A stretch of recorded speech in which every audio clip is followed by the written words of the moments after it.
वो 19 CO RR थे और सीधा उन्हीं से बात करते हैं कि जो उनके परिवार से हैं। उनके छोटे भाई संदीप सिंह हमारे साथ हैं।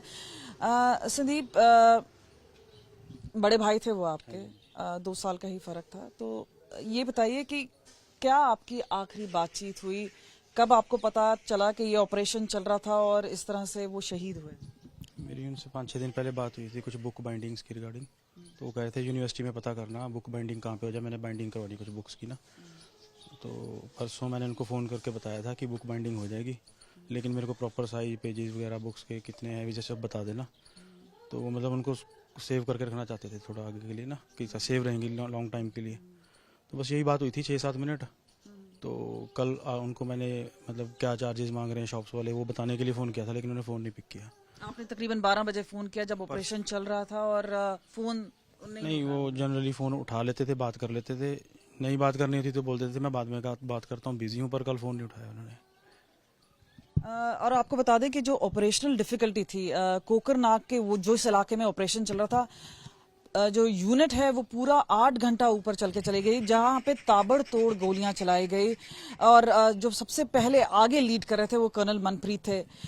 परिवार में हमने सुना है कि उनका 6 साल का बेटा है और 2 साल की बेटी है। परिवार के लिए अब कितना कठिन है, खासतौर पे आपके जो फादर हैं वो भी सेना में थे, सिख कलाई में थे। तो एक ट्रेडिशन फॉलो किया गया जब कर्नल मनप्रीत ने आर्मी ज्वाइन किया। तो ये आप बताइए कि घर परिवार वालों को क्या संपर्क किया है, आर्मी ने क्या बताया है? ये संपर्क वो कम्युनिकेट कर रहे हैं हमसे उधर भी और हमारे साथ भी बता रहे हैं। वो जा रहे थे वहाँ पे मेरे भाभी जी, उनके ब्रदर इन लॉ और मेरे ब्रदर के ब्रदर इन लॉ। एयरपोर्ट से वो वापस भेज दिया उनको, क्योंकि फ़ायदा नहीं है। परिवार अलग सही रहता था क्योंकि वो एक सेपरेट जॉब के कारण उनको वहीं पे रहना पड़ता था अपने पेरेंट्स के घर पे। वहाँ से उनका स्कूल ईजी था। जो भाभी हैं। हाँ जी, हाँ जी, हाँ जी।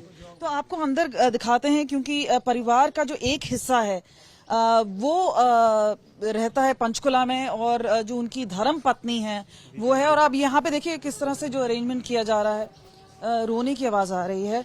तो अगर तो एक बार हम अगर आपको दिखाएं तो अंदर जो परिवार है, इस पूरे परिवार में अब एक दुखों का पहाड़ टूट गया है।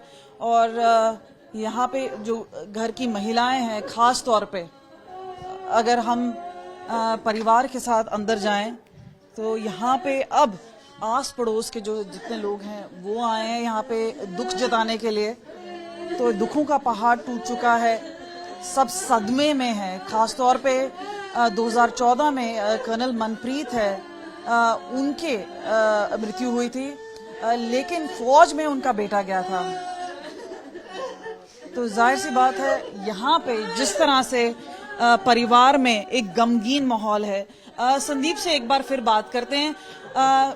उनकी कोई फोटो या कुछ जो, एक सेकेंड, अगर कैमरा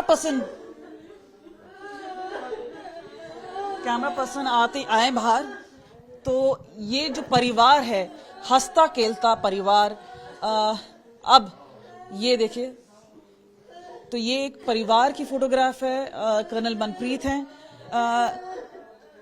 किस तरह से आज याद करते हैं अपने भाई को? कभी सोचा था इस तरह से कुछ होगा? या क्योंकि देखिए जब कोई सेना में जाता है, ऑपरेशंस होते हैं, वो काफी साल से थे, आप बता रहे हैं 4 साल वहां पे पोस्टेड थे, तो कुछ ऑपरेशंस के बारे में या कुछ बात डिस्कस करते थे, ज़्यादा नहीं बताते थे कि हम ऐसे ऑपरेशंस पे जाते हैं।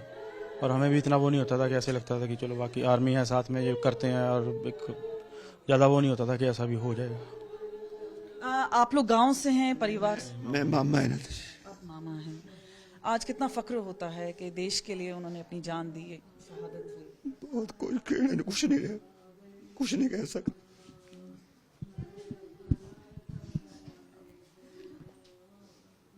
कैसे याद करते हैं आप? पूछो ना कुछ बस। आप लोगों के लिए इंस्पिरेशन थे, वो प्रेरणा थे? बड़े भाई थे मेरे। हाँ जी। हम समझ सकते हैं जिस तरह की एक फीलिंग है। आप जिस तरह से लोग आहिस्ता आहिस्ता करके घर में आ रहे हैं और ये एक कम्युनिकेशन की जा रही है। यहाँ पे जो गांव वाले हैं बाहर भी इकट्ठा हो रहे हैं, तो एक जो जज्बा है, एक फीलिंग है।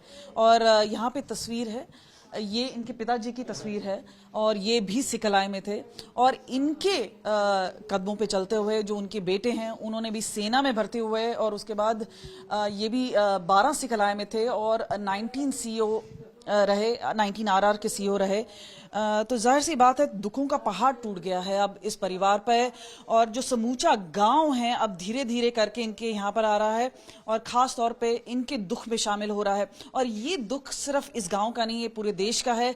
और हमें बताया गया है कि लगातार ऑपरेशन कोकरनाग में भी चल रहा है, जहां पे इंफॉर्मेशन आई थी, स्पेसिफिक इनपुट आई थी खासतौर पे जम्मू कश्मीर पुलिस के पास कि वहां पे 3 लश्कर-ए-तैयबा के टेररिस्ट वहां पे छुपे हुए हैं, आतंकी छुपे हुए हैं और अब भी वो ऑपरेशन जारी है। और जिस तरह से बयान हुआ है और कहा है कि उनको बख्शा नहीं जाएगा, वो बदला जरूर लिया जाएगा, लेकिन यहाँ पे परिवार में एक गमगीन माहौल है। और अब गांव वाले आप देख सकते हैं कि धीरे धीरे लोग यहाँ पर आ रहे हैं और अपना दुख दर्द ये जो परिवार है वो बांट भी रहा है। और खास तौर पे अगर हम बात करें जिस तरह से यहाँ पर माहौल है तो ये एक ट्रेडिशन रहेगा कि इस परिवार से सेना में जाएंगे, क्या सोचा या ये सब बहुत जल्दी है सोचने के लिए? मैम गांव के जो यूथ है वो तो इंस्पायर्ड था ही उनसे, ट्राई करते रहेंगे, वो भी कोशिश करेंगे, वो भी कोशिश करेंगे। सभी की आंखें नम हैं,